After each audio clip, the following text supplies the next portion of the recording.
Good morning, Chair, board members, Mr. General Manager, employees, and the public. A few housekeeping rules for all participants in order to minimize the background interference. Please silence all cell phones and other electronic devices. Please mute the microphones and/or speakers on your computer or iPads unless you're speaking.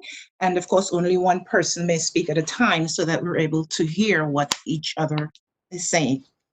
Thank you. And because this is a virtual board meeting, formal roll call will be undertaken for the record. Please respond here or present when your name is called. Chair Russ, Present. Board Member Adams, Here. Board Member Garcia,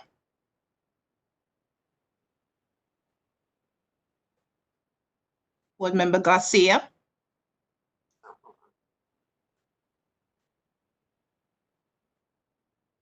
Board Member Gavin, Here. Present.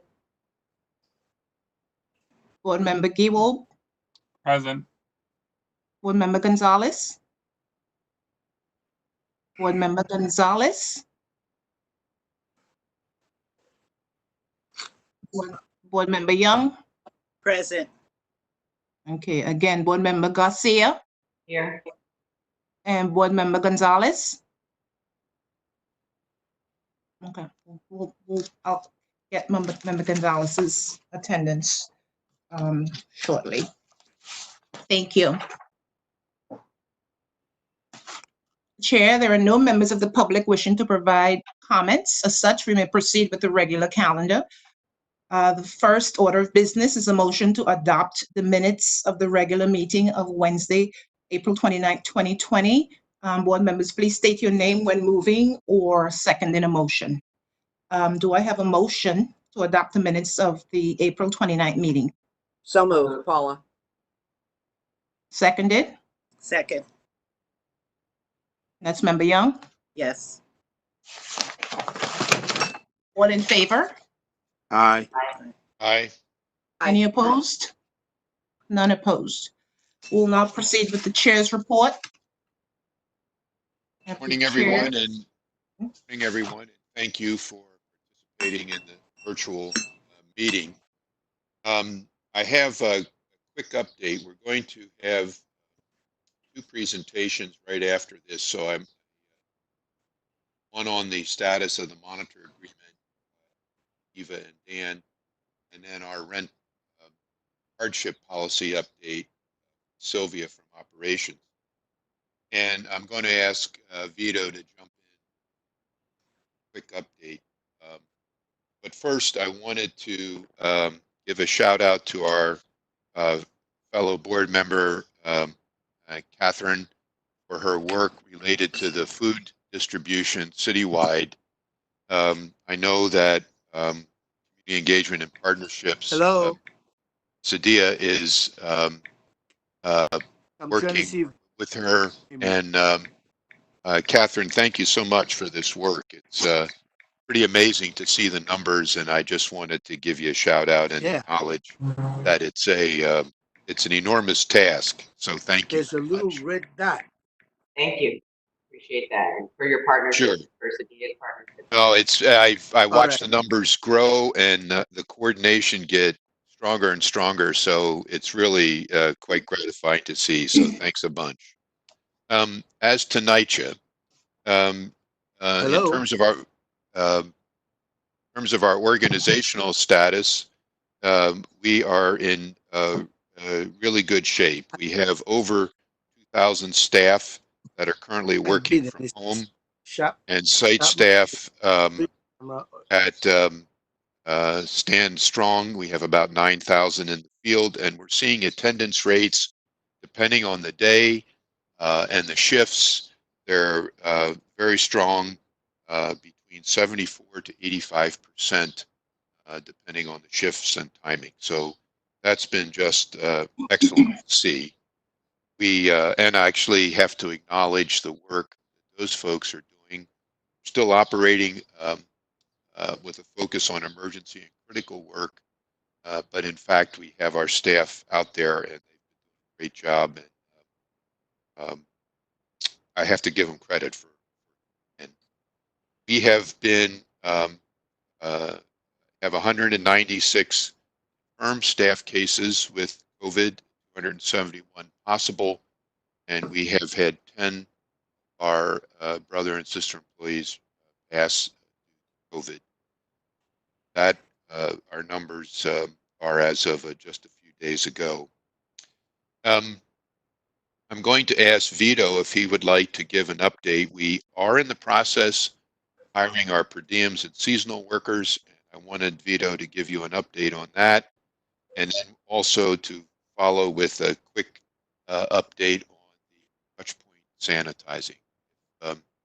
Vito, if you could come in, it'd be great. Sure. Thank you. Thank you, Chair.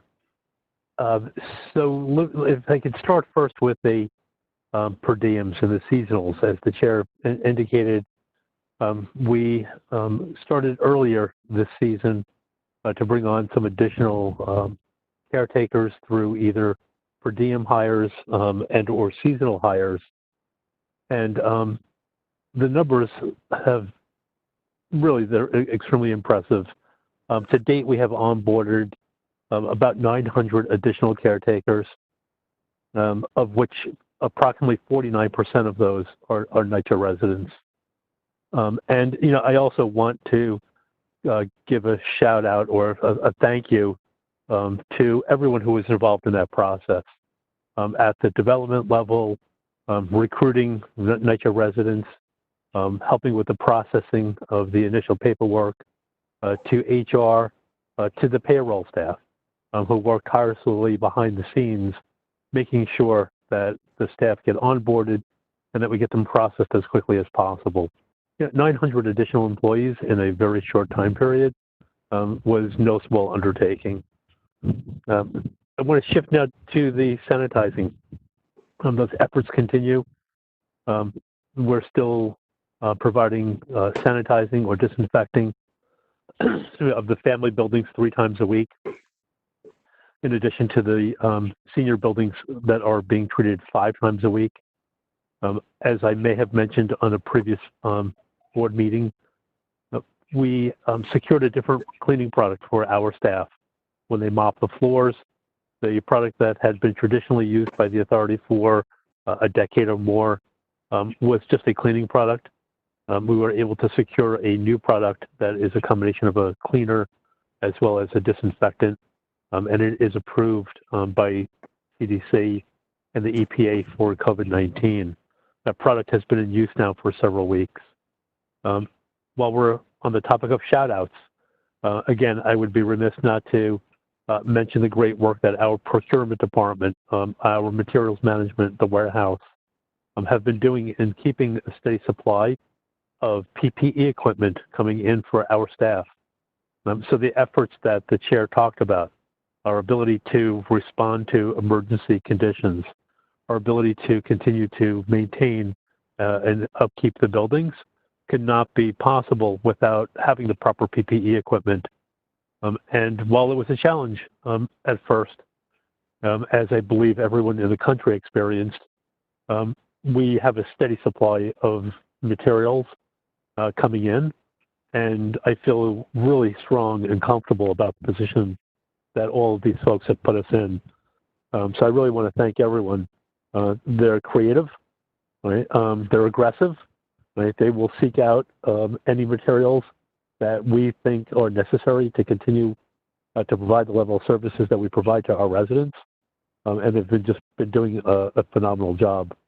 The last piece is, and again, this is credit again to our procurement department and Josephine Russo in particular. We successfully installed hand sanitizer dispensers in each of the lobbies of our senior buildings. That would be 69 buildings in total.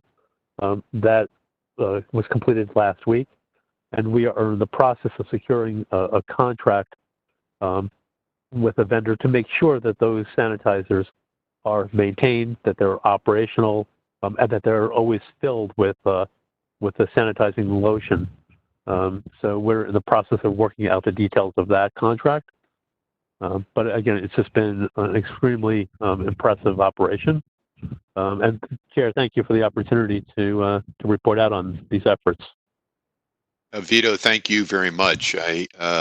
And also I just want to add to the your commendation on the names of departments that have been functioning so very well during this time. A couple other high points I want to hit. Some of these numbers are actually quite remarkable. Since the start of the COVID, NYCHA has issued over 2.3 million communications of all sorts. These are everything from robocalls, actual flyers and posters, all manner of outreach, including 560 social media posts. These many of these outreach items, however, they're delivered electronically or in hard copy, are in the 5 covered languages that we're required to present, and also at times we have translated into 8 additional languages. We do every other day letter for the elected officials that includes both updates and topics of interest. So the communication effort has been pretty extraordinary. As the time has gone by, the numbers are very strong. One other area that I wanted to, a couple other spots actually, is if Sadia is able to unmute and talk. Community engagement and great, thank you, Sadia. Community engagement and partnerships. This has just been a fantastic effort, not only in the connection with food, also with the wellness checks. And I wanted Sadia, if you could just give a brief update on both the food connection and also the wellness checks, and if you have any other items you want. Sure, great. So can you hear me okay? Yes. Great. So thank you. This is Sadia Sherman, EVP for Community Engagement and Partnerships. So as the chair mentioned, at the beginning of this crisis, we, in addition to the overall communication that NYCHA has provided to residents of all ages, we additionally initiated individual phone calls to seniors, to residents on life-sustaining equipment, as well as residents who may have had a social service history that was known to our office. So at this point, we've made over 77,000 individual calls. These have been calls from NYCHA staff within our community engagement and partnership unit. We've had over 41,000 direct conversations and successful connections through those calls. During these calls, we are assessing whether residents have support systems in place, whether they, making sure they understand the precautions around COVID, connecting them to food, so connecting them to the Get Food program, where we now have staff who are facilitated enrollers and can directly enroll residents into that program, as well as connecting them to other food resources in their community.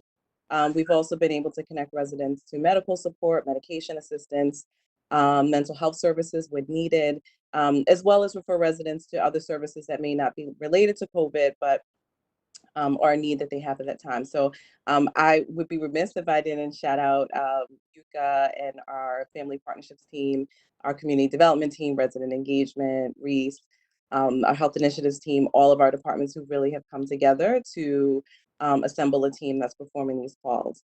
Recently, we partnered with New York Cares, which is a volunteer-based organization, and they have brought on a group of volunteers that would be able to support our efforts by providing wellness calls to seniors, and then also enrolling seniors in what we're calling community connections. And so that would be an opportunity for seniors who may be socially isolated to sign up for regular calls. So past the initial wellness check, they would have someone to regularly engage with. That partnership kicked off last week. And we're really excited because we also have our NYCHA board members who will now also be participating in making wellness calls. And so I really want to acknowledge board member Gavin for spearheading that New York Cares connection, but also working to bring herself and her fellow board members into the wellness call process. And so those calls will continue. And as we identify folks who need the friendly visits or through DFTA or the community connections through New York Cares, we're continuing to make those connections. On the topic of food, I also want to express my thanks to Commissioner Garcia and her team for the collaboration on the Get Food program. So that's continuing, and we are still working to bring more of our senior buildings into automatic distribution. We also have some part-time hires that we brought on who are residents who are assisting with food distribution as well. We also are still working with many, community-based nonprofit partners, restaurant partners, who are organizing volunteer-based food distribution efforts. We have some that are happening today across the city, and I want to acknowledge our resident leadership who also have been leading a massive amount of food distribution efforts on the ground. Outside of that, I would just also flag, one of the other areas that we've been working on is employment. So certainly continuing to advertise opportunities available with NYCHA vendors, and connecting residents to those opportunities. But we also are working to connect residents to some of the non-medical jobs through health and hospitals, contact tracing jobs, and some of the other opportunities that are emerging through COVID. So I would encourage any resident who's tuned into the board meeting to visit opportunitynycha.org, which is the REIS website, where they can find more information about those opportunities. The REIS hotline is still available, and they can go online, give a call, and register their interest, as well as take advantage of some of the self-service options. Thanks. Sadia, thank you so much for that. Just two other areas I wanted to touch on. We have been working in cooperation with the testing efforts that both the state and the city have initiated. And these are increasing. So we're getting, NYCHA does not actually do the testing. There's a state's case, there's an outside ready responders that's doing the testing, in the city is health and hospitals. And the sites are getting, there's more of them, there's more locations.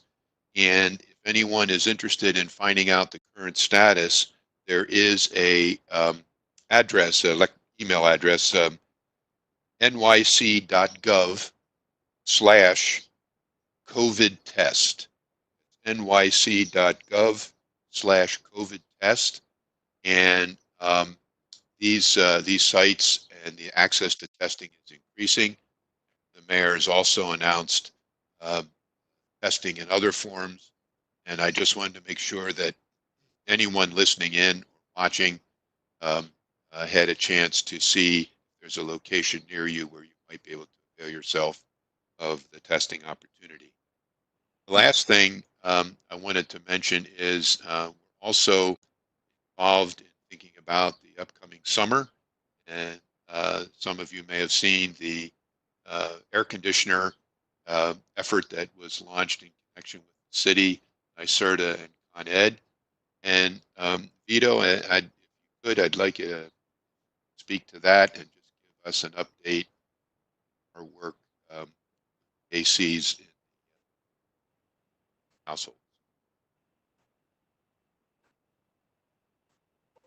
Sure. Thank you, Chair. Sure. So as the Chair mentioned, the air conditioning initiative began. The mayor had announced a city contribution of $5 million.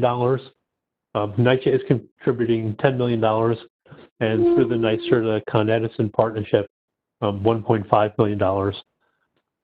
In total, the plan is to provide and install 75,000 air conditioners for seniors and for vulnerable populations citywide. 22,000 of those are being allocated for NYCHA residents. And that initiative under Cal Bruno and Bain Bermudez and team have started. We began our initial installations last week. There were approximately 33,000 robocalls that went out to a targeted population. Again, meeting certain criteria, seniors, people with mobility impairment or other life support equipment who do not have air conditioners based on our records. A significant number of residents have already responded back, and we have staff at CCC that are dedicated to calling those residents back to get some additional information and to start to schedule appointments. Yesterday, we had a pretty good day. I believe about 25 or so air conditioners were installed. When we hit our peak, the plan is to have approximately 1,000 air conditioners being installed on a daily basis. And the goal is to have all of the air conditioners installed by July 1st. So it's a huge undertaking. It's an important undertaking. And I want to thank everyone who's been involved in making this happen. Vito, thank you. And thanks also to the folks who are working on that initiative as well. That's all in terms of my direct updates to the board. We wanted to provide the board with an update our efforts during the COVID issues with the monitor. So we have Eva Trimble and Dan Green, and right after their presentation, Sylvia Aud will give us a update on the rent hardship and how that is working and process that. So these would be two more reports, and then we'll. Okay. Dan and Eva. Oh, so thank you. This is Dan Green. I'm the NYCHA Chief Compliance Officer, and Eva Trimble, the Executive Vice President, and I will be giving a brief presentation on giving an update on the 3 departments and where we are with the HUD agreement in this difficult time. We can go to the next slide. So we'll provide a general update on our agreement obligations, and then we will talk about how COVID-19 has affected our ability to comply with the agreement, and then give an update pillar by pillar. So next slide. So this week marks the 1-year anniversary of NYCHA's certification of the 3 new departments that were established pursuant to the HUD agreement. And I'm happy to report that I think that the 3 departments are really, at this point, fully operational and really ingrained in NYCHA's day-to-day activities, particularly when it comes to COVID-19. Each of the 3 new departments, which are environmental health and safety, compliance, which is my department, and quality assurance, have been functioning to really help the agency meet our objectives in terms of worker health and safety, disinfection of buildings, work order guidelines, and a whole gamut of issues throughout the agency during this trying time. In particular, all 3 departments have been heavily involved in the sanitation efforts that the general manager described. And I want to give a shout out at the outset. The chair and the general manager have made sure at the outset of some of these really important initiatives that EHS, compliance, and QA are really involved in making sure that the agency is on the right path. So when we began sanitizing all of our buildings with vendors, the GM and the chair wanted an oversight network established to ensure the vendors were doing their job appropriately, because we had never really done anything like this before at the authority. So QA immediately partnered with the Inspector General's office and also trained environmental health and safety and some compliance staff on conducting inspections, field inspections. So over 20 field inspectors were trained to perform field oversight work.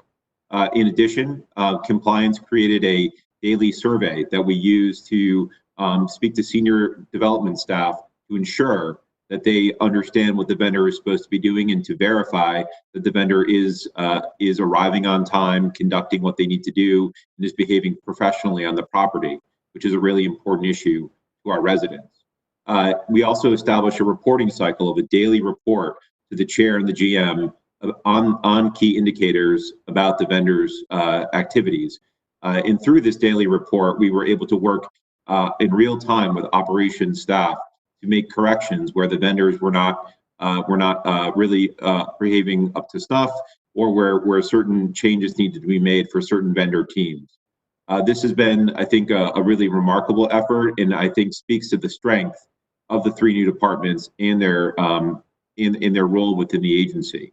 And that's really been the bulk of our work over the past 2 months, though the work has been extensive. Particularly, I want to give a shout out to Patrick O'Hagan and the EH&S team who've been providing really technical guidance to the agency on worker health and safety and on these complex new requirements that CDC and Department of Health and Mental Hygiene have been putting out to help agencies like ours respond appropriately to COVID-19. So we can go to the next slide. While this work has been ongoing in terms of COVID-19, our work under the agreement has not fully stopped. Eva will in a moment explain how legally some of our requirements have been held in abeyance while the emergency continues. But really, in reality's standpoint, like we have been doing a lot of work related to our agreement. So happy to report today that 5 of the action plans, including mold and leaks, have now been approved and are now operative. In our other 4 action plans are very close to finalization. For example, pests and waste is really at the end of a very long journey to finalization, and really now it's a discussion about when certain deadlines will be established, because everything's a little bit difficult in terms of timeline when you have to contend with the restrictions posed by COVID-19 that we have to implement. Lead, after months of really productive back and forth with the monitor team, we were able to submit a fully structured lead action plan for many of our obligations. We'll have 2 action plans for lead, but that went into the federal government on March 13th. And we've been waiting for comments from our federal partners, but we expect them any day. And we really have started some of the projects under our lead action plan to make sure that we're hitting the ground running when that is approved. Our city capital is undergoing the same back and forth process that we usually engage in with action plans, but very productively. And our annual apartment inspections action plan is also being reviewed with the monitor right now. So over the past year, we've made significant progress in every single pillar area, coming to agreements on some really technical and complicated concepts with the monitor to really move the agency forward. And so I think everybody should be really proud of those accomplishments. And that work continues with the monitor, even in this this time of crisis. We can go to the next slide. This slide here is intended to show some of the impacts that COVID-19 has had on important areas related to the agreement. Much of the agreement has us doing work in units. For example, you can't really do the lead action plan or the pest action plan or the mold and leak action plans unless you can get access and do a lot of significant work in units. And so, unfortunately, COVID-19, because we need to make sure that we're limiting our work in units, has impinged upon our ability to do some of the necessary inspection work that really guides the then follow-up construction activities. So particularly with respect to pests and with lead, a lot of our inspection work has been hampered by COVID-19. But we expect that, of course, it will start up again robustly when the work order guidelines are lifted. But COVID-19 has had that chilling effect on our ability to do in-unit inspections. We've also had to pause certain capital projects related to in-sink food waste disposals and temperature sensors, and we've also had to pause preventative maintenance work. So all of that work is affected by COVID-19 in order to keep our residents safe and also our workers safe. Additionally, social distancing has affected our ability to train staff. Much of our action plans regard worker training, in particular FOS, which is one that my team has worked closely on, required detailed 3-day training, which was excellent.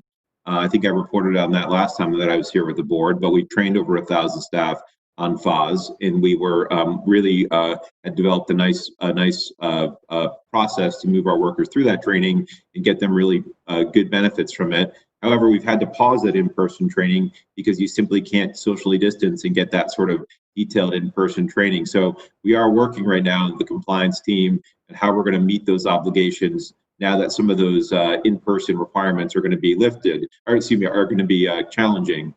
Thankfully, we have a lot of technology, but adapting technology to get that sort of detailed in-person training, particularly for field staff, is going to pose some challenges.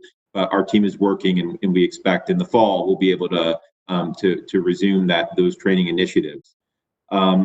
Then, not to be repetitive, but we since we focused so much on our COVID efforts, some of our other compliance efforts, field related efforts, have not been as robust as they normally would be.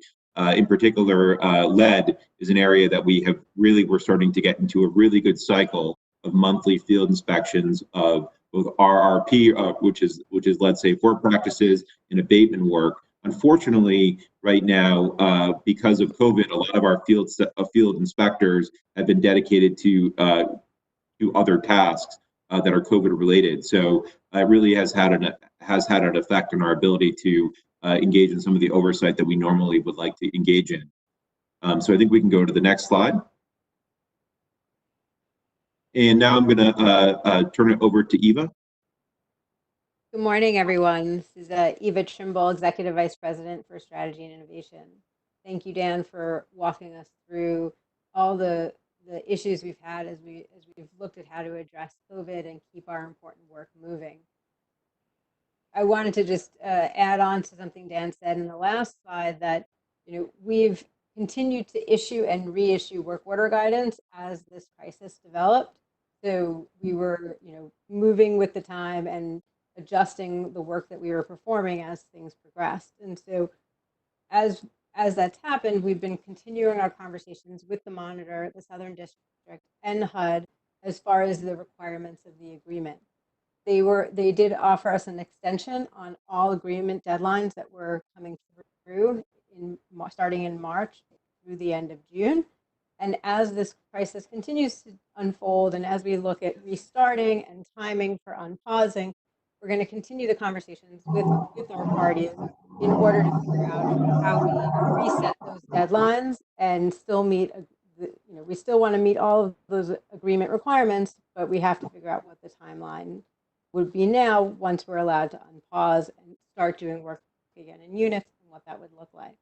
We can go on to the next slide.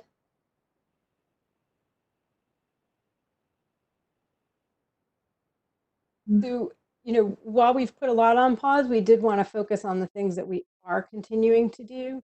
So we've as Dan said, limited some work, but we are taking a lot of actions right now in the various pillar areas to continue our work for the agreement. And so we've laid out for each of the pillar areas on this slide and the next one some of the specifics that we're working on. I'm not going to walk you through all of these, but in general, mold has continued to proceed pretty substantially. We are doing in-unit inspections and remediation work for mold, but we're also, for all of these areas, doing a lot of the back-end work that we need to do to kind of catch up on some of this. So a lot of IT improvements, standard operating procedure requirements, things that we can work on without having to be in the field and in departments.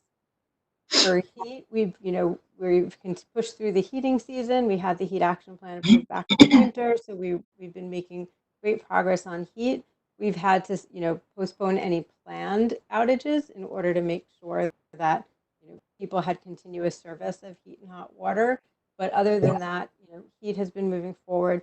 In waste, as Dan said, we stopped doing certain types of pest management in units.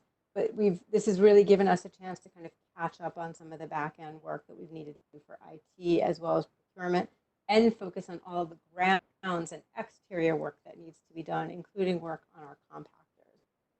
For lead, we've been conducting lead remediation work, definitely focusing on apartment turnover and those units that are vacated, and obviously following up on any EVLLs or anything else that has come. Go to the next slide now. And so for elevators, similarly, we've been focused on responding to all outages and no service conditions, moving forward on work that involves the air conditioning and motor rooms, especially in preparation for the summer months. For FAS and annual inspections, this has been, an area that has been hard hit since we're not doing in-unit inspections right now. But we are working on that action plan, as Dan mentioned, and we are looking to figure out how to resource this possibly through a vendor work starting in the fall. Capital, as you've heard, we've been working through the capital action plan for $2.2 billion in funds and planning that out. This is all work that we've been able to keep moving, and most importantly, in my mind, is the work on the organizational plan has continued. We have started to reshape how we're doing engagement sessions, and we're still thinking through that, and would love to hear more from the board and others about how we can engage with residents. But we did our first stakeholder meeting through Zoom a few weeks ago to really start restart the engagement with our stakeholders and keep this conversation going as far as what would NYCHA look like in the future. So last slide is just opening this up if you have any questions or comments for Dan or I. Thank you so much. A question, Joseph Adams, can you hear me? Yes, I can hear you. Board member, good morning. Would the decision of having the call center not take scheduled appointments and referring that back to the management office, would that be under y'all's jurisdiction? Part of what y'all are doing right now since we have this crisis? Because the reason I'm asking is because at some of our management offices, there's people they're struggling right there now. So to double hit trying to make appointments, calling tenants, and then trying to find the personnel is a kind of a heavy workload. That's why I'm asking. The call center is not taking any appointments. I think before, when they were taking appointments, if there was a situation at the management office, they would reach out to us and try to work with us once they had the appointment scheduled. Just asking. So I'll start, and Dan or Vito, if you want to jump in, feel free. As I mentioned, the work order guidance that we've issued and continue to revise as the crisis went along, part of that was we are only responding to critical and/or emergency work orders. So when a resident calls the call center, we're taking the information, but we're not scheduling the appointment at this time. I'm not sure about your comment about things going from the complaints going from the call center to the management office. Dan, are you familiar with that? No, I think that if the GM could maybe comment on that. And if not, we can certainly follow up after today. Okay. Okay. Eva, are you finished? Yes, unless there's any other questions. Okay. If no further questions, thank you, Eva. Thank you, Dan. Any additional questions from the board members? Yep. Jackie, can you hear me? Yes, I can. My question was for Vito because I was trying to get your attention about waiving. I didn't think y'all could see me. Anyway, to Vito on the air conditioners, I got the one robocall about 2 weeks ago. What is supposed to happen next in that chain of distribution of the ACs? Sure. So the next step is that an operator will be giving you a call. I'm assuming that if you answered yes, that you're interested to the robocall. Press one. Yes, I pressed option one. Okay. Correct. Right. So we have operators that are trained and are dedicated specifically to making callbacks. As of today, we will have 40 staff at CCC that will be dedicated each day to making those calls. Right. So we've already started some, but we've received about 6,000 or so yeses. So it's going to take us a little bit of time to get to all 6,000 yeses. Okay. After we get through that, we're going to start to call residents that either did not pick up or may have said no, just to confirm, right? Because we do recognize the fact that there's some skepticism out there, right? And it's not often that you receive a phone call saying, we'd like to give you a free air conditioner.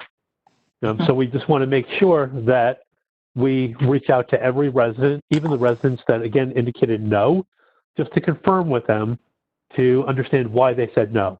Right? Were they reluctant because they thought it was a scam? right? Or they just don't have a need for an air conditioner. But the first priority of calls will be to those that answered yes on the robocall. Okay, Vito, because like I said, our TA president was saying that it's a process of, if you miss a call, it's like a chain of things that have to be done after that. So I'm just trying to clarify, make sure and let people know to make sure to watch their phones, that who will contact and stuff like that. That's all. But thank you. Yep, no, appreciate it. That's why, again, we're going to switch from robocalls to personal calls, right? And if someone believes that they missed the robocall, they should call CCC, and they should mention that they're interested in the air conditioning program. All right, thank you. Okay. That was good. I have a question. Well, comment. Good morning, everyone. That was one of my questions as well, because I know a few people where I live said that they missed the call, and when they tried calling the CCC, that the staff would say that they were not privy to information regarding how they should follow up regarding the ACs. So Was that last week, board member, or was that this week? When the initial calls were made? Yeah, that was last week. Robocalls, Yeah. yes. Right. So we do have now dedicated staff that are working specifically on this initiative. Right.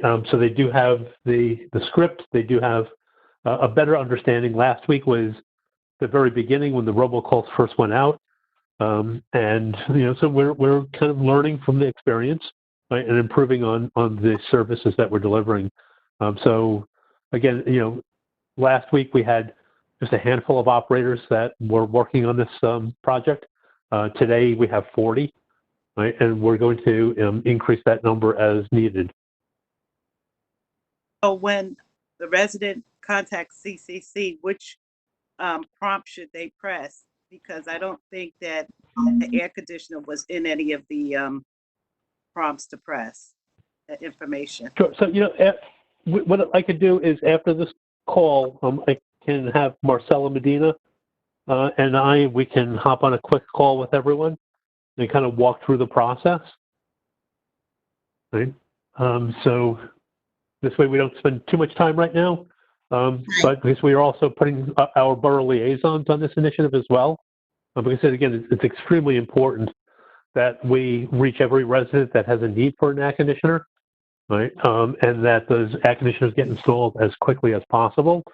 So we can certainly do a follow-up call with the board and talk about the process. And look, if you have some suggestions or some recommendations as to how we can improve, I would love to hear that. Yeah. Okay.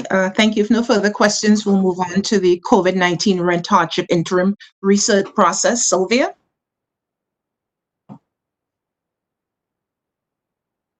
Hi, good morning. Can you hear me? Yes, good morning. Hi, my name is Sylvia Audi. I'm the Vice President for Public Housing Tenancy Administration, and I will be giving you guys a briefing on the changes that we've made to the interim recertification process for rent hardship associated with loss of income. Next slide, please. So we have made a few modifications to the process to simplify, and we bucketed it in three major areas. So the method of submitting the request. So previous to COVID-19, there were two options. There was a self-service portal, and there's the option of requesting a paper packet. We recently, as of the middle of May, added a new option which allows the residents to call in the interim recertification for income change, and they can speak to a live person, also through the CCC, a great resource. So the option for that one is option 5. So these folks also have the ability to answer any questions related to the rent hardship policies that we've established under COVID-19, and that was another area of concern because the management offices are limited, and the face-to-face interactions are limited under COVID-19. We wanted to make sure that residents had the ability to call and ask questions and get somebody on the phone to help them. So that also is live as of the middle of May. We also published more simplified instructions on the web. So there's written and a video. And you can visit NYCHA's website to find out more about that. We have a whole page dedicated to rent hardship with FAQs, instructions, and the video, as I mentioned. And then lastly, the third area of concern is how to provide the supporting documents to NYCHA. So we know that during the state of emergency, a lot of employers are either not open or have limited hours, or folks are just not able to visit the office or get supporting documents. So NYCHA is leveraging the waiver that HUD provides. So the resident can self-certify their losses or change in income during this time, and NYCHA will accept that in lieu of documents. If the documents are available, NYCHA will still accept them, but it doesn't stop them from completing the process if they don't have those documents readily available. They can be provided at a later time, or NYCHA may, request them at a later time. And then we also developed easy to understand graphic instructions on how to take a picture of the image and send it to NYCHA. We've established an email address for those that are not technologically savvy to use the online portal. But also, as I mentioned, the documents are not necessary. So the rent will be adjusted even if those supporting documents from the employer are not available. Next slide. So we provided some images of what the new simplified interface looks like on NYCHA self-service portal. So once the user logs in, the household can now see a new link under the interim recertification menu that takes them to the simplified version of an interim request for income change. They would identify the household member that experienced the change or loss in income, answer a few questions, as you can see here. So on the left side, you can report, if you're reporting a total loss in income, you would answer that series of questions, or you would answer the series of questions associated with a decrease in income. And then there's an additional set of questions if you want to report additional losses in income for that person, and then also if that person is a student. Next slide. So as I mentioned with the self-certification, so you can do that right online. If you have the documents, again, we will accept them and you can upload them directly here, or you can email them to us at a later time. But this is essentially, this will essentially complete your submission, and NYCHA staff will process the request. Next slide. So as I mentioned, NYCHA has dedicated a portion of the website that has all of the information on the rent hardship program and the policies associated with it. We also distributed these flyers, and they are in the management offices, outside the management offices, and at the different buildings. But yeah, so that's all I had. I'm happy to take questions.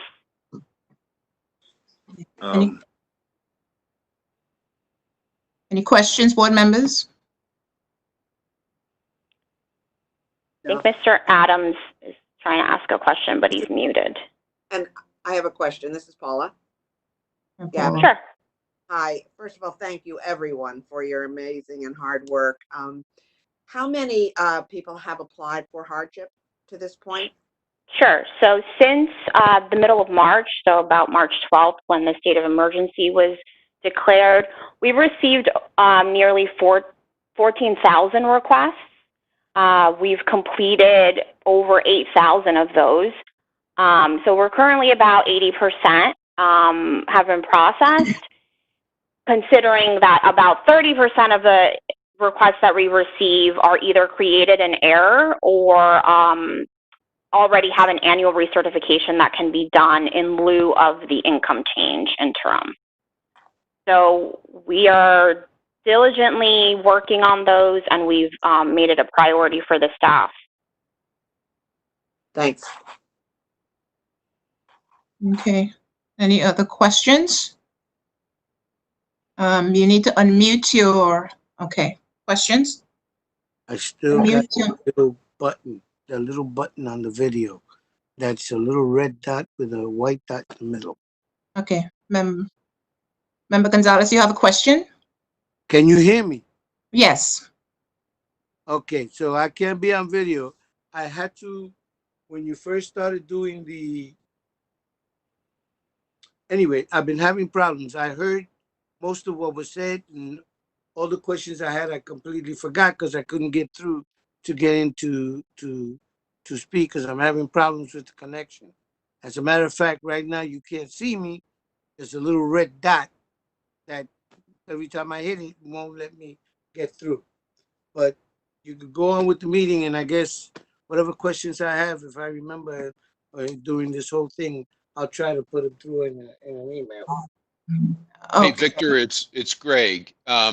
If you've got your list, as always, you and I could talk offline if we have to, do a call, and I can make sure you get your questions answered. Okay? Okay. Sure, Okay. no problem. We'll work it out. Perfect. Member, Yeah, I have to step away for I have to do another call. I'll try and get back on. okay. Thank you. Member Adams, did you have a question? You need to unmute your mic. Thank you. Ms. Gavin, I piggyback off her question. It was answered. Thank you. Okay, thank you so much.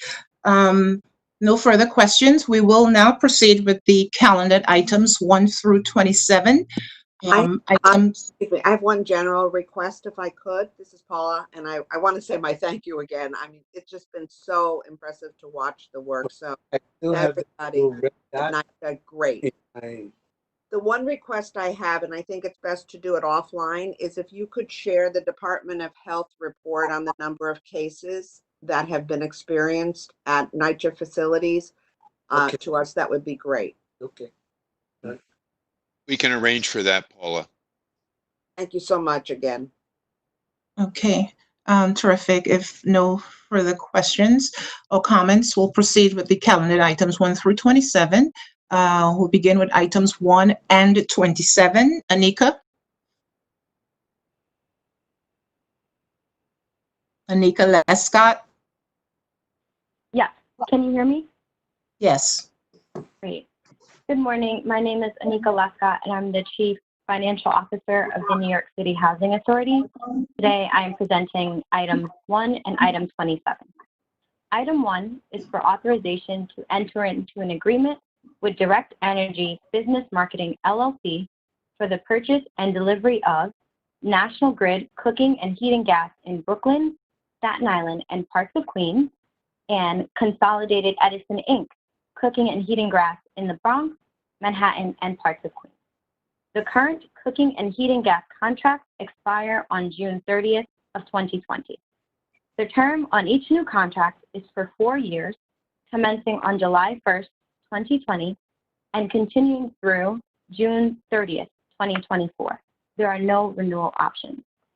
Direct Energy is a third-party provider of cooking and heating gas that uses the existing gas infrastructure to bring gas to the development.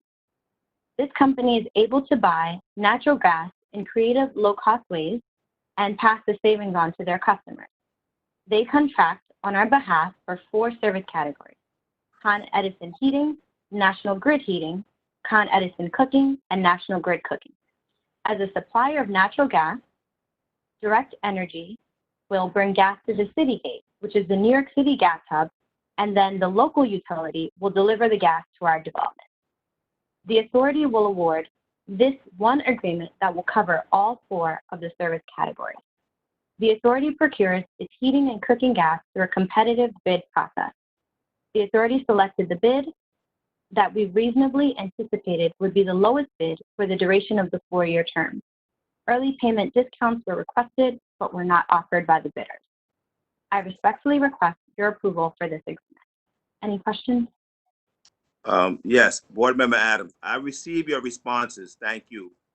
But in regards to your response regarding that they were going to use pre-existing infrastructure to supply this gas. Correct. Regarding the bond issue, and you stated that you said, I believe a bond is not warranted. That is not the information I have. By New York State financial and insurance requirements by state regarding work with gas, water, and electricity, a bond is required. Because when you talk about natural gas, things can happen even with using pre-existing infrastructure. A bond is required. That bond information was not given. You just said, I believe that a bond is not applicable. But that part of the information was not, not totally, feasible for what they're getting ready to do at this level. You also sent me some, you also, in your reply, you went into this series about the green aspects of their company environmentally, and there are pros and cons with that, but there are also risks waiting on supplies from other vendors because they need their stuff to be compatible with what they're using. So there's some issues there, but the bond is required. There's no way gas can be or electricity or water can be at that level of work they're going to do without a bond in place. And I did not, I did not receive that. I read their company profile, but I did not receive their financial, asset to do this type of work. I did not receive the document. Commissioner, this is Greg. If I could, this is for the supply of the utility itself. It's not for construction-related work. There's no construction work associated with this that would trigger bonding requirement. We are required, you're quite correct, if we were replacing gas lines as part of this contract, or putting a new gas line in, or some other supply, physical asset supply, we would have to bond. But this is only for the purchase of the gas in the marketplace to bring it to the unit. So it's not a construction, does not have a construction element in it, be the purchase of the actual gas itself. So I don't want to take up the meeting with this, but so them in the process of them supplying the gas, there is no speculation of any type of risk of anything going wrong where a bond would be feasible, would be helpful to have in place. I believe that's what you're telling me. I'm just trying to Yes, I think that if we were doing construction related to gas, this is one of the reasons, for example, why you have a gas outage, it's difficult to deal with because you get into a construction issue if you've got to do piping or any kind of regulator replacement and that kind of thing. But typically the supply on its own, there may be requirements in the contract and penalties in the contract that we sign with them if they can't deliver price and at the level that we request. I think those are pretty standard in some of these gas as other utilities too. So we can confirm with you that we have adequate protections in terms of delivery in the contract requirements, obviously, but I'm not sure that they would be required to provide a bond for this work. Yeah, but I have requested that information. If there was no bond necessary, what you're offering now is the information stating that what you just said. I'm going to go back over it, but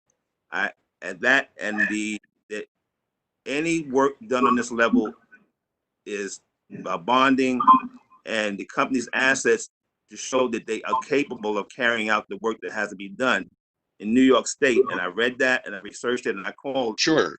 And But- that has to be done, and she did not supply that. Well, She gave me the what I'm company saying quote. is that if this were a construction contract, your question is spot on. But because it's supply contract and does not involve physical work, we could share with you other requirements that we place in these vendor Correct. agreements to protect us from a supply issue, failure to deliver at the volume and capacity or the price that we have negotiated. I didn't know if NYCHA you wanted to add anything else or.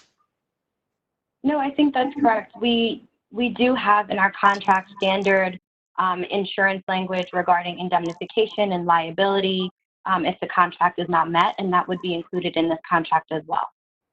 Okay, well, going forward, but if I don't know if this question will come up again, but I would like to see those things, because to go forward with any type of work like this, whether they're just supplying the gas, entails a lot. Okay, so and I requested that at the Q&A session, and like I said, it was not provided. But I will have to take you at your word that I can possibly see this, and I'll just leave it at that. Well, we can provide you with a copy of the contract. Highlight the areas where we have the liability indemnifications and any other protections around supply pricing. Okay, that's all right. Thank you. All right. Yeah. I'll go with that. Thank you. And if for some reason you didn't receive the financial information that was attached, we can resend that as well. Well, I received something, but it was their profile, company profile. Okay, thank you though. That's all. We can move on. No, that's okay, Joe. We can make sure that you have that and that you get to see it, because I appreciate you being careful with this. It's a big number.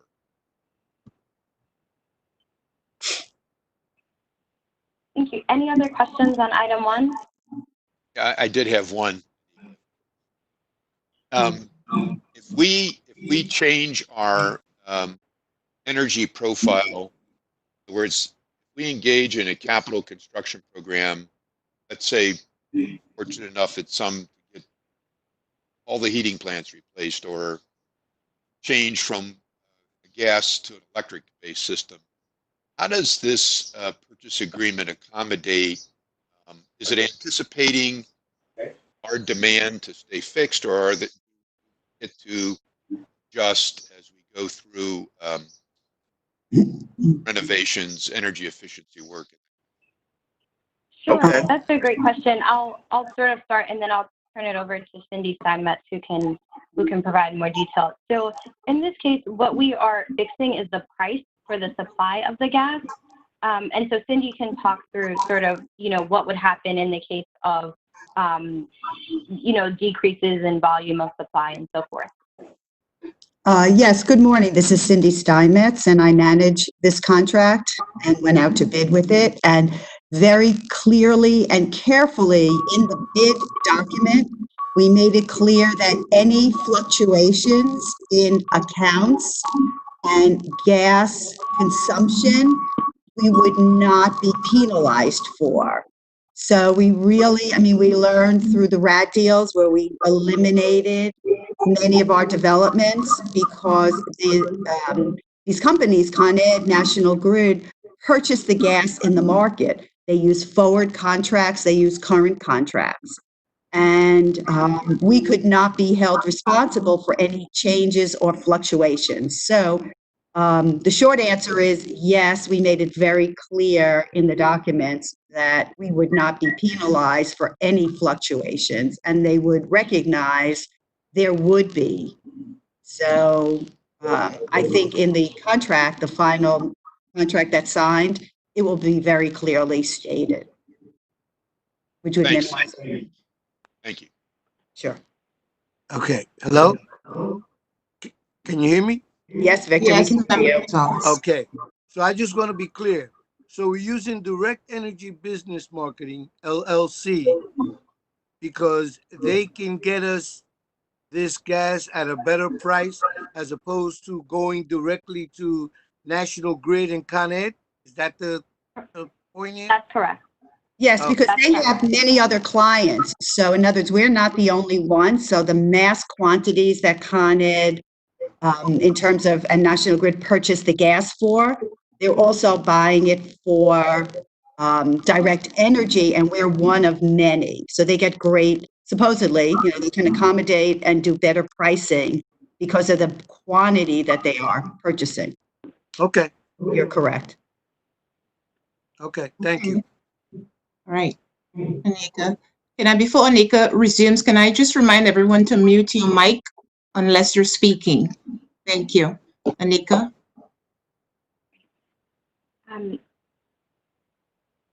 I'm also presenting item 27. Item 27 requests authorization for the approval of investment transactions that were performed by the authority's Treasury Department for the quarter ending December 31st, 2019.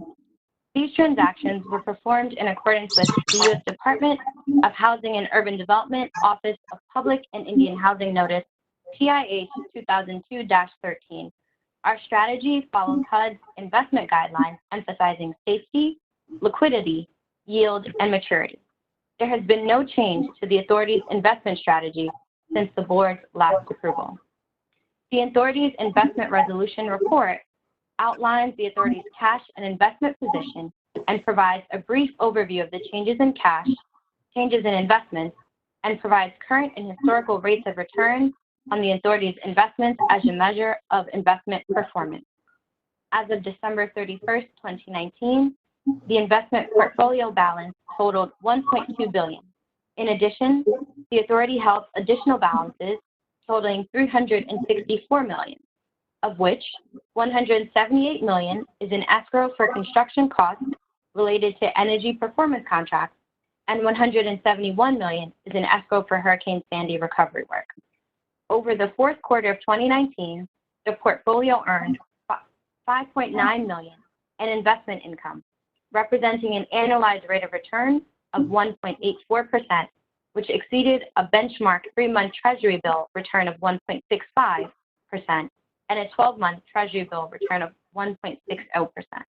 I recommend approval of the authority's fourth quarter 2019 investment transactions. Any questions? Hi, Anika. It's Greg again. Almost all of this is either set-asides in escrow or other restricted accounts that we're required to have under the HUD investment rules. Is that correct? That's correct. Okay. And those Hurricane Sandy balances, for example, are separated because they are not allowed to be reinvested per FEMA rules. And so we separate those. Okay. Thank you. Anika, this is Gavin. I thought it would be helpful for you to restate what you explained on our briefing call about how we're watching the investments right now, given the conditions that we're facing. Great. That's a great question. Thank you for that. I'll turn it over to Teresa Puccio, who can walk you through that this time. She's the NYCHA treasurer.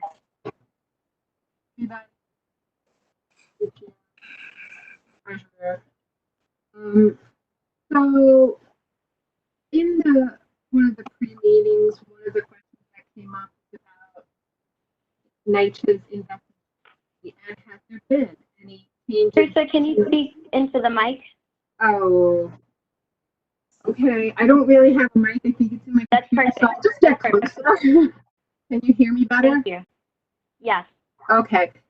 So we talked a little bit about investment strategy in our earlier meetings, and basically the primary focus of NYCHA's investment strategy is safety and preservation of capital. We have 4 pillars of our investment strategy, and that is safety, liquidity, maturity, and yield.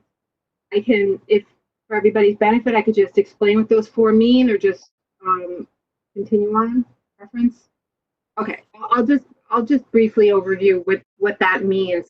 Safety is that we invest in either bank accounts that are FDIC insured, and beyond that, we have over 100% collateralization of our investments. So every dollar is secure. Additionally, where we invest in securities, we follow HUD guidelines, and they require that the securities that we purchase are government-backed and also very liquid. Speaking of liquidity, these markets are for repurchase agreements, agents, U.S. federal agency or government-sponsored agency securities. Very liquid. It's a very liquid market, and HUD requires that any security that we hold, these securities can be liquidated same day. So, there's that safety and liquidity aspect. Next, maturity, third pillar of our strategy, is that we have our long-term investments, or any investment for that matter, mature when we need the funds. And basically, we ladder all of the maturities of our in our portfolio. That way, as they mature and we reinvest, we're not investing everything all at one period in time, and we're not exposed to the highs and lows of the investment arena. And then lastly, yield. Everything else being equal, we will invest in the highest yielding security. And we do have a competitive bidding process. So we require three bids from every broker every time we are ready to purchase securities. So just to recap on what's occurred in the market, in 2019, the Federal Reserve dropped interest rates 3 times, totaling 75 basis points or 0.75%. And that continued in 2020. So the Fed dropped interest rates twice in 2020, totaling 1.5%. So there's been a significant decline in the yields, and that has an impact on our portfolio because for our insurance reserves, we're self-insured,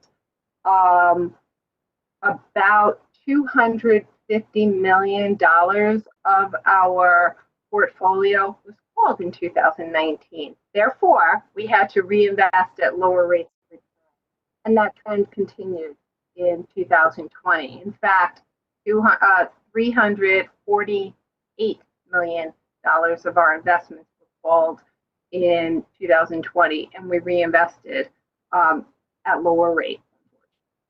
But that's very typical for municipals and governmental agencies like us. And over the 12-month period, as the investment resolution reflects, the portfolio earned $27 million. That went back, that's $27 million of income that NYCHA is putting to good use. And over the 1-year period, we did outperform our benchmark. Thank you, Teresa. I hope that, and by the way, NYCHA, we follow HUD investment guidelines, and we do have a formal investment strategy, and it was updated mid-year 2019. Thank you both. Thank you. I hope it was helpful. Thank you, everybody.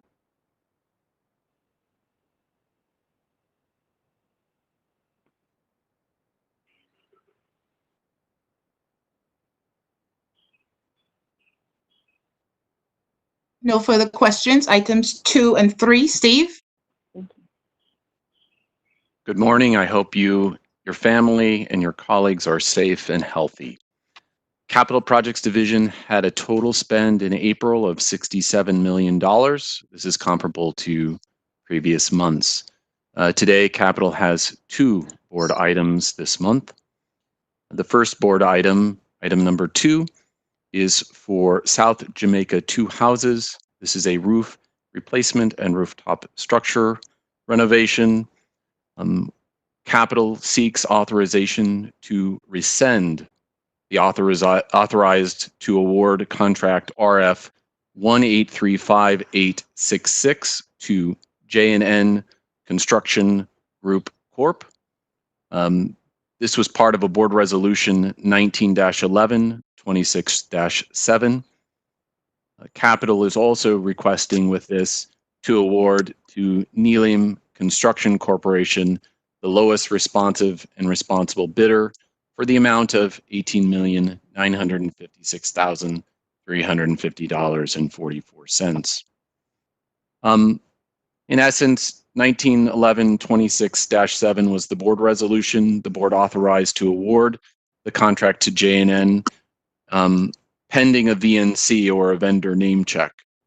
As part of the vetting process, J&N was asked to sign a certificate associated to an item that we found within the VNC. J&N didn't respond or didn't want to respond within the 120 days of the bid hold date. That time lapsed, and then they requested to be released from the bid. We did allow them to be released. We went to the second lowest bidder, Neelim, who submitted a cost proposal that was 1.84% higher than the authority's estimate. Neelim is a minority-owned business and has been in operation since 1988. The firm's overall evaluation performance is excellent, and we feel that they can perform the work associated to the 4th tranche of the mayoral's roofing program. The VNC for this program has no issues with this contractor, and they are proposing 4 Section 3 hires. Questions? Thank you. The second, I'm sorry? Question. Yes, Mr. Adams. Good morning. Good morning. I don't have the, I can't pull a document up. Pardon me, it's not, the screen is not moving to that. But anyway, I just want to clarify, was this the one where you showed the assessment rating system? I want to make sure I'm addressing the right one. No. Okay. All right. Let's move along then. Sorry. Well, I have a question. I did send some. Well, I think I remember sending something with regards to having said that some of the projects, capital projects that are in the process, are going to be held until further notice or until June or July. And my question was, these projects, if they were already in the works for over a year and weren't completed, are those also being held till later on in this year? Thank you very much for that question. That isn't in regards to this contract. That was in regards I understand to there's been a yes, and that was discussed during the previous. But before, because I was having problems with the thing, I'm asking this in case I start experiencing the problems again. So the question is simple, or we can talk offline. Projects that have already been in the system for over a year, are those also being held until further on till these can get completed? So to answer your question, in regards to the city funding hold by OMB to address the issues of COVID-19 pandemic, yes. Projects that were in planning, design, procurement, construction, and closeout. So that would be projects that probably, they've gone through the design phase, they've gone through all of the construction, we're closing them out. Those have been put on hold that were city funded, correct? So if a project has been in construction for over a year, and it's part of the city-funded piece, those are on hold at this point. I guess we'll talk offline. This is going to take too much time. In the interest of saving time, let's move on and I'll questions later. Steve, it's Greg. This item though, is that impacted by or is this, we already have this funding secured? So this project is impacted by that hold date, and then, yes, but we'll continue the process through the comptroller registration. So we're not going to hold up the project or the process. So that way, when the funding is opened up again, then we would be able to move the project. Great, thank you. Okay. If there are no further questions, I'm going to go on to our second request. And I want to just take a moment to say that this is a historical event, and I want to thank the chair, the GM, Intergov, Law Department, HUD, who gave us guidance, City, who provided support, and the state's action under NYCHA's Modernization Investment Act, April 2018. NYCHA was authorized the ability to use the construction delivery method design build. The board briefing today is for us to Capital seeks authorization in connection to the procurement of design build to enter into 4 design build heating contracts for 4 projects for design and construction of comprehensive heating systems at the end of a 2-stage process. Stage 1 being the RFQ, stage 2 being the RFP. In addition, we will provide a status report to the board at the first board meeting following the award of the design build heating contracts. Stage 1 RFP, the authorized issue request for qualifications was released on December 10th, 2019 for services of design build teams for design and construction of a comprehensive heating system at 8 developments that we bundled into 4 projects. Project 1, Brownsville Houses, Saratoga Village, Ocean Hill Apartments. Project 2, Eastchester Gardens, Jackson Houses.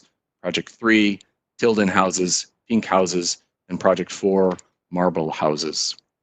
The stage 1, 14 firms submitted responses in January 2020. This is this illustrated that the RFQ was a success. And an evaluation committee consisting of 5 CPD staff and non-voting members from the authority's design build advisors, technical advisors, and representatives of the monitors team were part of the evaluation committee, which selected 6 firms to move on to the stage 2 of the RFP. Those 6 firms are MLJ Contracting Corporation, Tully Construction Company, Inc., with Richards Plumbing and Mechanical Company, Inc., JV, Wildan Energy Solutions, Novelist Tile, Inc., with DBA Novelist Contracting, Adams European Contracting, and the last WDF, Inc. These firms received a final draft RFP on May 18th, 2020. The final draft RFP for services will commence, and they will review and comment and provide around 30% design services as part of the RFP process, which we hope will be evaluated around 4th quarter 2020 with the culmination of stage 2. After the stage 2 RFP proposer evaluations are completed, NYCHA may award a design build heating contract to the proposers offering the best value for each project. The anticipated award date for the 4 contracts is December 12th, 2020. CPD will provide a status report to the board at the first board meeting following the award of the DBH contracts. The proposers selected for the design build heating contracts will be required to sign a contract and the authority's labor agreement, provide Section 3 hiring, provide performance bonds, payment bonds, insurance certificates, insurance endorsements, insurance policies, and other documents listed in our RFP. In response to the RFP, the prospective design build teams, as part of their proposals, will be provided a stipend of $100,000. Those are for the firms that were not awarded moving forward. In summary, Capital seeks authorization to enter into 4 design build heating contracts for 4 projects at 8 developments for design and construction of comprehensive heating systems, and we will provide a status report to the board at the first board meeting following the award. Thank you. Any questions?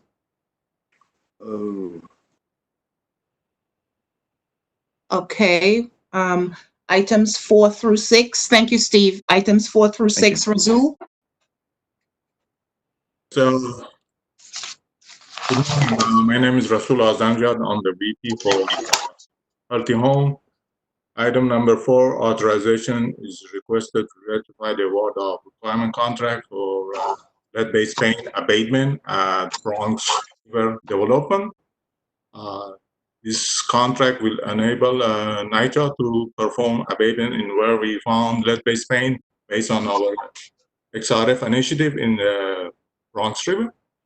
And it will cover also not only the unit, it will cover the common area, not the exterior, only the interior common area of these buildings.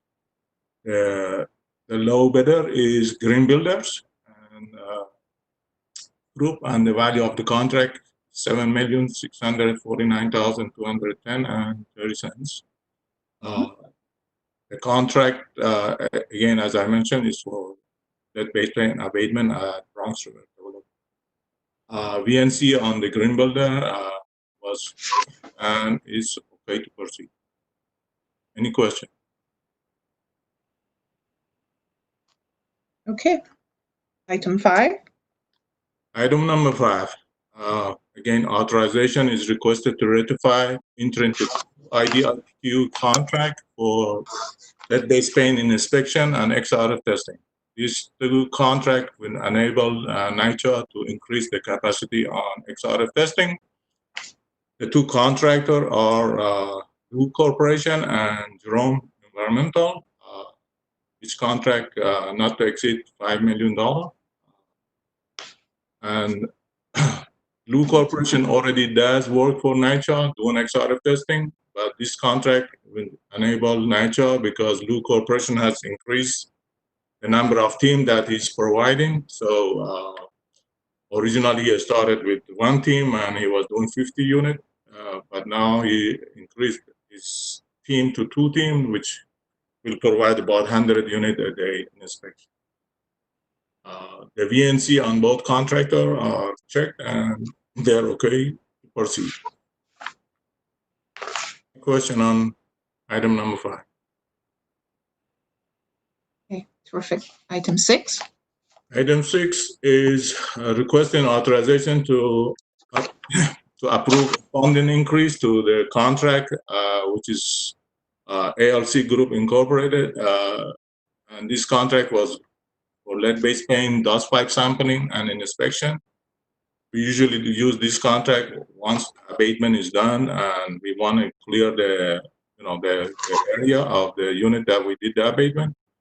The original contract did not require board authorization, but with this increase, which is $450,796, it requires us to get approval from the board. Any question? And VNC on ALCs was, and they're okay, and they've been working with NYCHA for a long time. And the coverage is Queens and Staten Island, correct? Correct. Any questions? Yes, just to be clear, this testing will be in the entire unit, not just specific areas? The testing, the dust wipe is specific to area that the work was done. This is dust wipe sampling. It's not the XRF testing. This is only dust wipe sampling and verification that the work, the abatement work was done properly.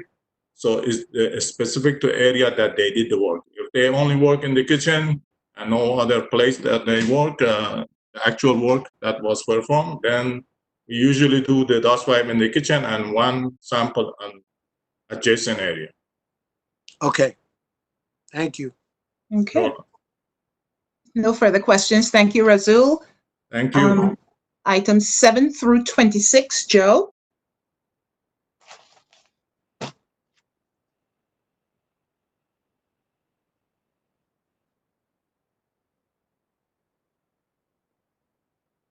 Joe?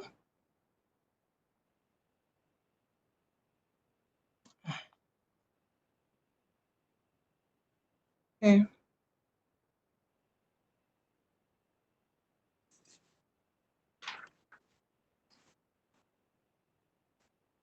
Joe, can you unmute your mic, please, and begin? There you go.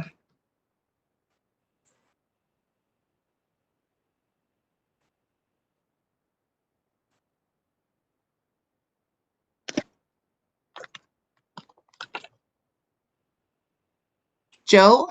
We can hear you now. Mute again. Items 7 through 26, Joe.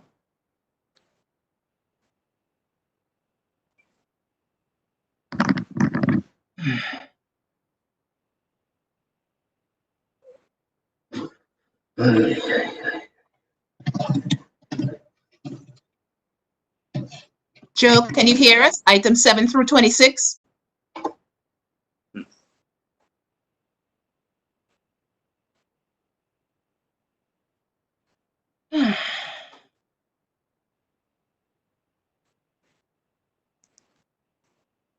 Joe, you're unmuted. Can you please present? Okay. IT, can we have some assistance, please? Hello. We can hear you. Okay, proceed. Oh. Red microphone is muted. If it's not there, you're not muted.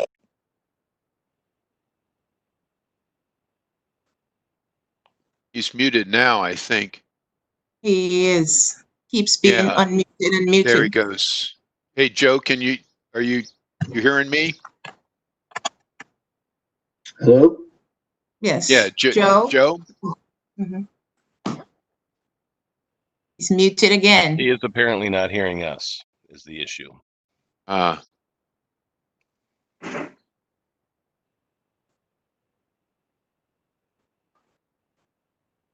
there might be something on his side.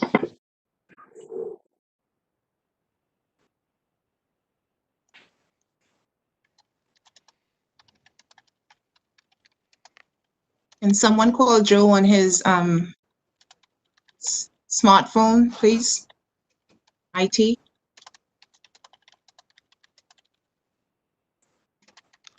Will do. I will call him. Thank you. Yeah, at least if we can get vocal or his voice, we can patch him in or something.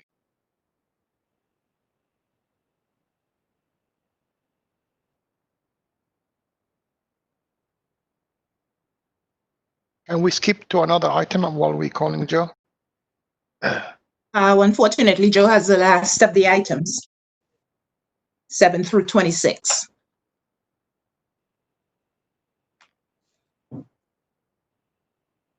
Jacqueline, why don't you read the summary, since we've all had a briefing of each one? This is Paula with a suggestion. Oh, that's not a bad idea. Wait, is there someone else from operations that can present? okay, as long as that's allowed, I will present the items. Hello. Oh, Yes, Joe. Hey, Joe. No, I went in through the 365. Maddie, can you hear me? Okay, thanks. Yeah. Hello? Are you set up? Are you ready? Go ahead, Joe. The issue is definitely that he is not hearing us. Okay. Hello? Yeah. So I'm happy to, as the corporate secretary, to present the items as long as that's appropriate. Law? Yes, Jackie, that no issue. No issue. Okay. So Hello? we'll begin Hi. with item number 7. This resolution is seeking authorization to enter into an agreement with National Industries for the Blind for the purchase and delivery of microenzyme wash disinfectant cleaner at various Hear other developments. speakers. Unmute your system, Don. Various developments citywide for an amount of $1,744,349.49. This is an agreement commencing on June 1, 2020 and continuing through May 31, 2023. Questions? Okay. This is going to be delivered to a centralized area, and then from there, we distribute it?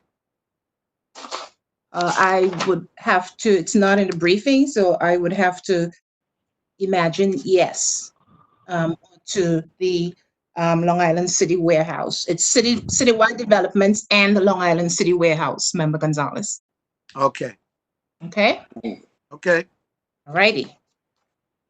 Okay. Number 8.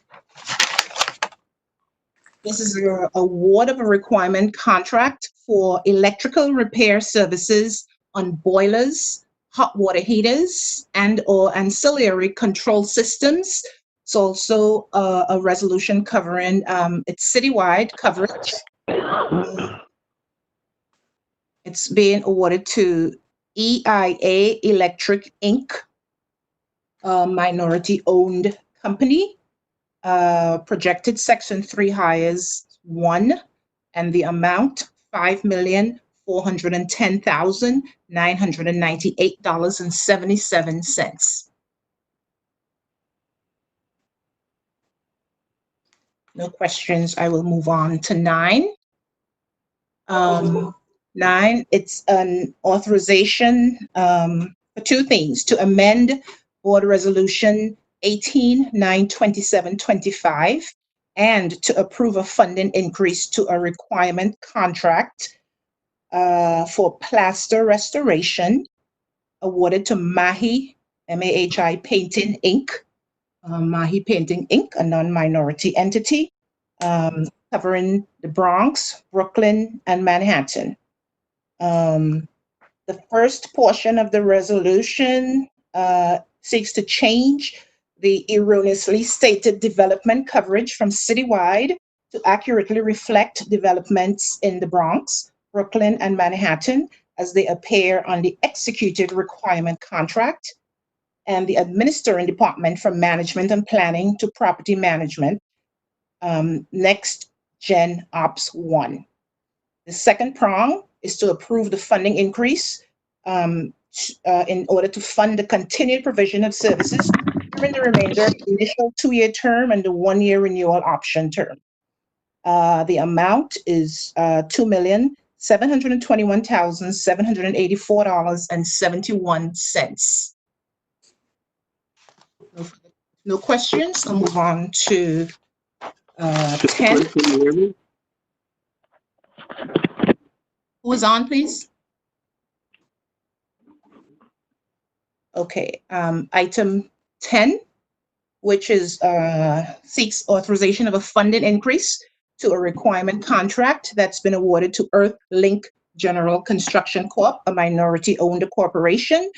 It's for cleaning of basement and crawl spaces at various citywide locations and in the amount of $35,000. This is for the continued provision of services during the remainder of the 2-year initial term and the 1-year renewal option term.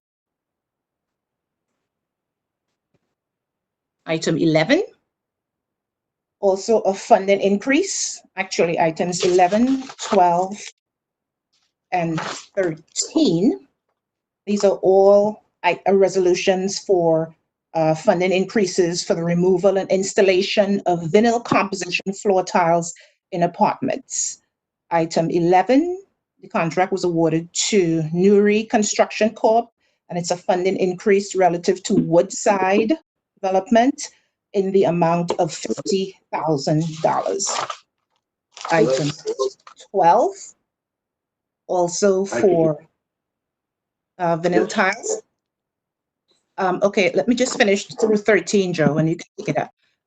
Item 12 is the vendor is Amar, AMAR Construction, Inc. The property is Senator Wagner Houses, and the amount $50,000. And item 13, contract awarded to JP Hander Construction, Inc. Again, a funding increase to this contract. The coverage is Gun Hill and Parkside, and the amount is $50,000.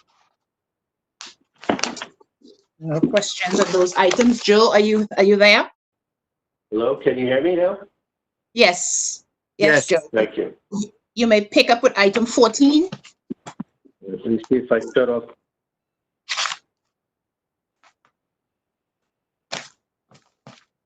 Hello? Okay, I'll just continue. Item 14 is a funding increase to a requirement contract that has been awarded to New York Environmental Systems, Inc. It's for asbestos abatement and replacement of floor tiles in move-out apartments, various Bronx developments, and the amount, $2,568,935.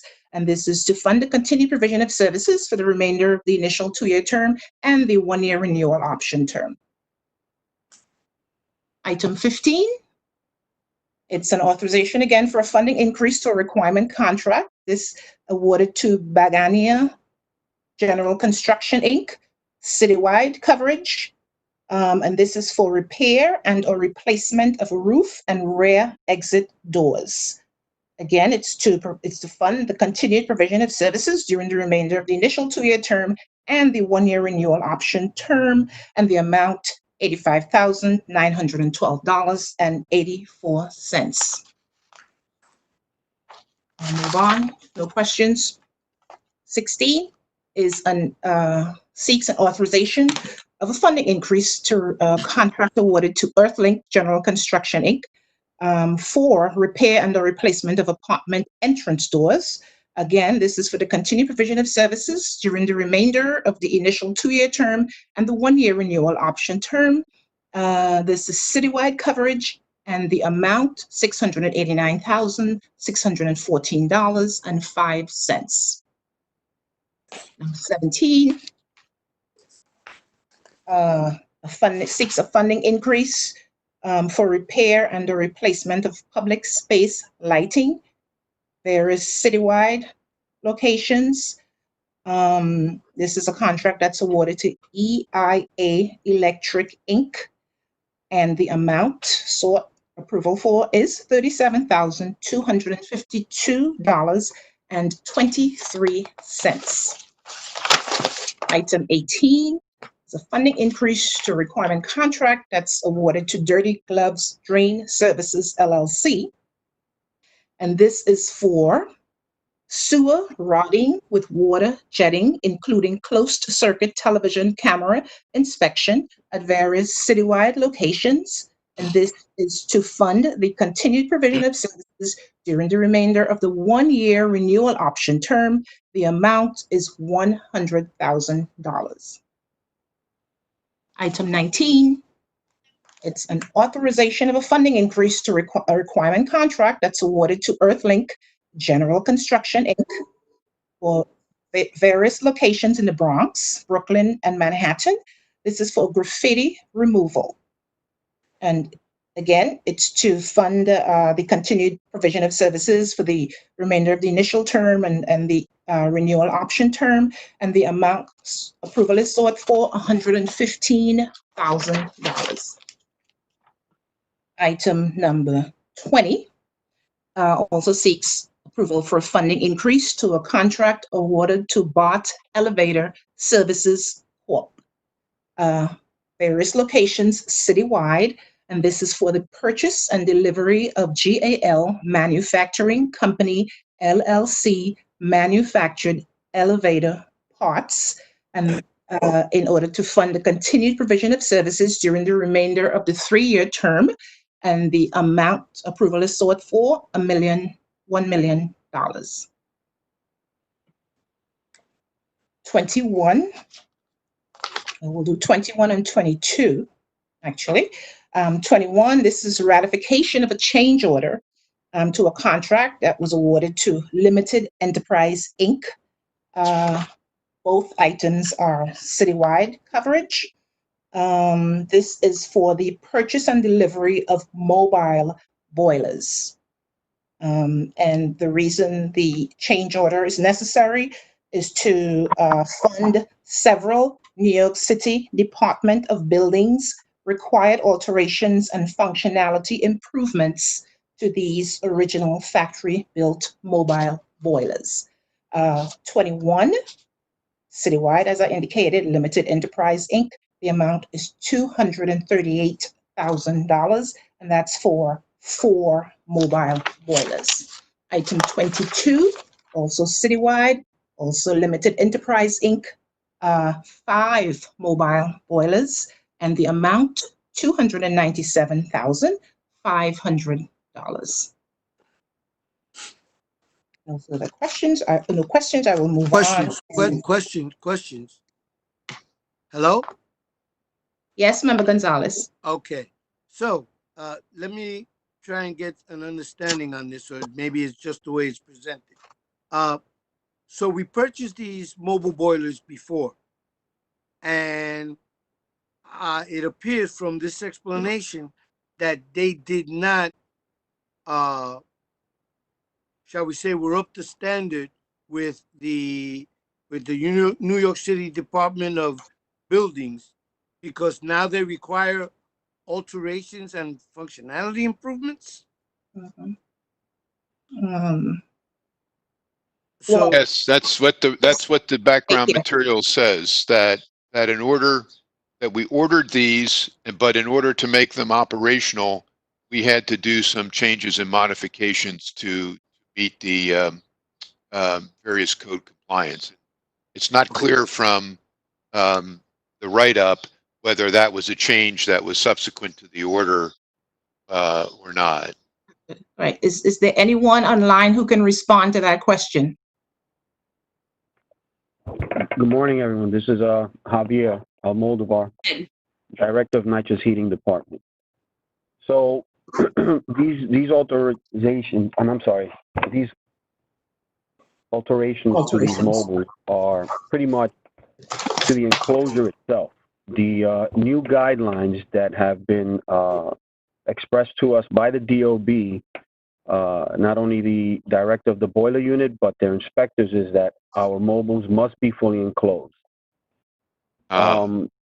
Unfortunately, when we first put this RFP, that was not a part of that. And this is pretty much a new requirement that they've asked us to comply with. And so we need these alterations to the specs that were part of the original request for proposal to meet the DOB new regs. Okay. Okay, Member Gonzalez? Yes, I'm Great. sorry. No problem. Thank you, Javier. Thank you, Javier. Items 23 through 26 are related. These are for ratifications of funding increases to requirement contracts. They're all awarded to Arrow Steel, Inc. And this is for repair of exterior compactor refuse management systems. And the amounts requested are to fund the continued provision of services during the remainder of the initial 2-year term and the 1-year renewal option term. Item 23, the coverage is Brooklyn. The amount requested is $650,000. Item 24, the coverage is Manhattan. The amount requested, $625,000. Item 25, coverage the Bronx. The amount is $350,000. And item 26, coverage area Queens and Staten Island, and the amount $200,000. Any questions? Great. No questions. Chair. This is Joe Cortine. I'm terribly sorry about my difficulties. I'm calling you through the phone now. I gave up on the headphones. Okay, Joe, thank you. No, we're good. Don't worry about it, man. We're all It's all done. Yeah. Thank you, Joe. One of my children with me, I might have done better off. Not even better off. Thank you, Chair. I'll tell you what, we'll get you next time, all right? All right. But we'll let you do the whole board meeting with Jackie, okay? That's right. Thank you. I appreciate that. Yeah. Okay. I will say I did try to call in a few times. For some reason, it also wasn't going through. So I don't know if I'm in Oh, we understand. That's okay, Joe. These things happen. Thanks, Joe. Chair, before I call for a motion to approve the items, I do want to retake attendance, just so I know who's voting. Chair Russ? Present. Board Member Adams? Here. Board Member Garcia? Board Member Garcia is still not present. Board Member Gavin? Present. Matt Giroux, Board Member? Present. Thank you. Thank you. Thank you, Matt. Board Member Gonzalez? From the beginning. Board Member Young? Present. Okay, thank you so very much. Chair, 27 items were presented. Jackie, I think there's at least one item that requires unanimous vote. Which one? The one where there was a certification that wasn't signed and we're going to the next bidder. Requires a unanimous vote? Can you give me an item? Yeah, I'm looking for the number. That's where the bidder pulled out, and we are substituting the next firm for that. Correct? Okay, so Item number 2. That's number 2. Jason, is that unanimous of everybody who's on the line? Yeah. Correct. Yeah. Okay. Okay.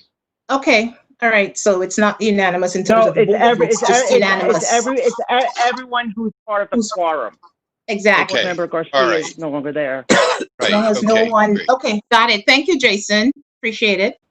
Jace, I'm sorry, Jackie. Does that mean we should just take that item separately? Board Member Garcia is off the line. I would say put it over to the next calendar. No, I don't want to put it over. I want to act on it, but I guess what I'm questioning is if we have 8 members, can we unanimously vote on that, and then it's affirmed based on the quorum we have, right? Right. So but if do we have to do it? Do we have to do it separately, or can we just? Should we do it as a package? Right, because as of now, Chair and Jason, as of now, I have 5 members. I have 6 members voting. 6. Oh, I'm sorry. Yes, 6. Board Member Garcia is not voting. So of the 6, as long as it's unanimous, we're good to go. Correct, Jason? And she doesn't count towards the quorum. Then it's fine. She doesn't. Because she's not being counted at all. NYCHA legally is still satisfying the quorum requirement. Good. Yeah, we have enough. We have enough people. Right, because it would be noted that she was absent for the vote, so she's not being counted. Okay. So okay. Okay. So Chair, 27 items were presented for board approval. May I have a motion to approve the 27 items? Motion, Paula. Okay, okay. And second, Second, Matt. all in favor? Aye. Aye. None opposed? Thank you. And now, being that all members before the board today have been addressed, may I have a motion to adjourn this meeting? motion, Victor. Member Gonzalez. Okay, second, Matt. Matt. All in favor? Aye. Aye. And none opposed. And the recorded end time, 12:01 p.m. Thank you all for who made this meeting a success. June's meeting is scheduled for June 24th, 2020. Stay safe and healthy. Thank you, everyone. Please Thank stay you. safe and healthy. Bye-bye. Bye. Aye. Bye. Thank you.